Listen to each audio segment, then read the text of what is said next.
और इस मनुष्य जन्म के भी 3 प्रकार हैं मनुष्य जीवन के। एक है पितृ,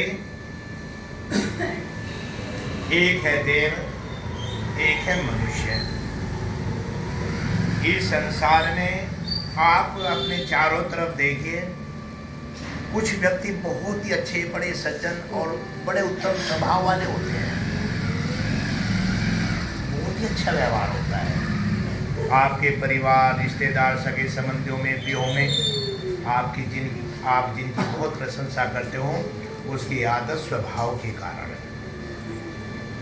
तो वे जो माताएं हैं, वे जो देवियां हैं, वे जो देव हैं, जिन्होंने समाज को बहुत ऊंचाइयों पर लेकर के गए और अपने जीवन की आहुतियां दी। एक विशेष जीवन में होता है, एक जीवन में होता है जो परोपकार करते हुए, परिवार को जोड़ते हुए, सामंजस्य बनाते हुए जीवन में के अंदर बढ़ते हैं। और एक होते हैं साधारण मनुष्य। साधारण मनुष्य जो वे पितर श्रेष्ठ आत्माएं होती हैं, वे आकर के और इस संसार में निर्लेप कर्म करते हैं। वे जन्म नहीं लेती, शरीर छोड़ दिया तो वो पुनः जन्म नहीं लेती। ये जो देव आत्माएं हैं, जो पवित्र आत्माएं हैं, वो जन्म लेती हैं तो इस संसार में भी विशेष सुख मिलता है उन्हें। अब यह सूर्य है हमारा बालक, अब इसे विशेष सुख मिल रहा है। दादा का, दादी का, माता पिता, ताऊ ताई, चाचा, परिवार का। तो श्रेष्ठ परिवार का मिलना, उसमें जो आत्मा आई है बालक के रूप में या बालिका के रूप में, यह बहुत उसका अच्छे संस्कार है जो विशेष सुख मिला करते हैं। इस जीवन में भी सुख मिलते हैं और यहाँ से जाने के बाद भी अच्छा परिवार मिलता है। एक है सामान्य मनुष्य, वे सारा जीवन इस संसार में मेरे तेरे में ही लगे रहते हैं।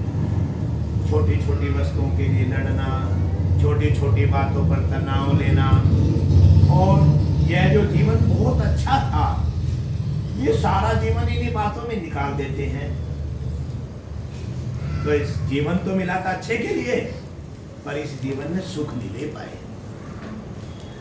इस जीवन को अच्छी तरह भोग नहीं पाए, न अपने माता पिता के साथ, न पति पत्नी परस्पर अपने एक दूसरे के साथ जीवन, न अपने बच्चों के साथ, न अपने परिवार के साथ। तो वे जो आत्माएं होती हैं, साधारण मनुष्य होते हैं, वे जो आत्माएं होती हैं बार बार जन्म लेती हैं और बार बार जन्म लेकर के फिर ऐसे ही परिवारों में जन्म लेती हैं जहां पैदा होते ही दुख मिलते हैं, बड़ा हुआ तो भी दुख, विवाह हुआ तो भी दुख, बड़े हो गए। तो ये जो साधारण आत्माएं हैं, जो 3 प्रकार के मनुष्य जीवन के मार्ग हैं।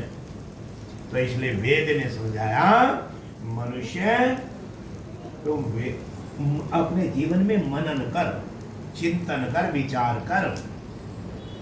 और फिर वेद ने तो ये भी कह दिया, जन्म न जायते शूद्र, जन्म से जिसने जन्म लिया वो शूद्र है। चाहे ब्राह्मण भी हो, क्षत्रिय भी हो, वैश्य भी हो या शूद्र भी हो। लेकिन जब जन्म लेने के उपरांत 8 वर्ष की अवस्था में ये जो पवित्र संस्कार किया जाता है, उस बच्चे को, उस आत्मा को शिक्षित किया जाता है। अब सूर्य है, ये हमारे बच्चे हैं, क्या दादा दादी ने बात नहीं बताते? आए हैं, बैठो, नमस्ते करो, बैठो, अच्छी आदतें सिखाना, माता पिता परिवार वाले। तो ये जो व्यवहार है, ये जो व्यवहार है, उसे द्विज की ओर ले जाता है, महानता की ओर ले जाता है। तो इसलिए कहा, यह है जन्म देवताओं को भी बड़े विशेष दुर्लभ होते हैं मानव का चोला। और परमात्मा का बहुत धन्यवाद है, परमात्मा ने हमें यह जीवन दिया, हमें परिवार मिले, और सबसे अच्छी बात है हमें अच्छा जीवन मिला। अब अच्छा जीवन, शरीर मिला अच्छा है। अब अच्छा कैसे? अब आप कहोगे कि हम तो बहुत दुखी हैं, अरे परमात्मा ने हमारी आंख सही है, नाक सही है, हाथ सही है, पैर सही है। जो अंधे हैं, बहरे हैं, गूंगे हैं, जिनके हाथ नहीं है, पैर नहीं है, उनका जीवन देखो एक बार जा करके। हम जीवन भर दुखी रहते हैं और ये सोचते हैं कुछ नहीं मिला। तो परमात्मा ने यह अमूल्य निधि दी है शरीर। और इस संसार में देख लीजिए जो महान पुरुष हैं जिन्होंने उन्नति की है, यदि उनका पिछला जीवन देखें, उन्होंने जीवन में कितने संघर्ष तप करते हुए तब वे ऊंचाइयां प्राप्त की है, ऐसे नहीं की है। अब मान लिया मैं कहने लगूं भाई मैं आया दिल्ली में, मेरा घर नहीं, और चौधरी साहब का तो ये घर है। अरे कितने वर्ष हो गए यहाँ, मान लिया 40, 50, 60 जो भी वर्ष हुए हों, जीवन में कितना तप किया, कितना संघर्ष किया, और तब यह तप करते हुए यह विशेष स्थान मिला है। तो इसलिए मनुष्य जीवन में तप करता हुआ आगे बढ़ता है। तो ईश्वर का धन्यवाद है।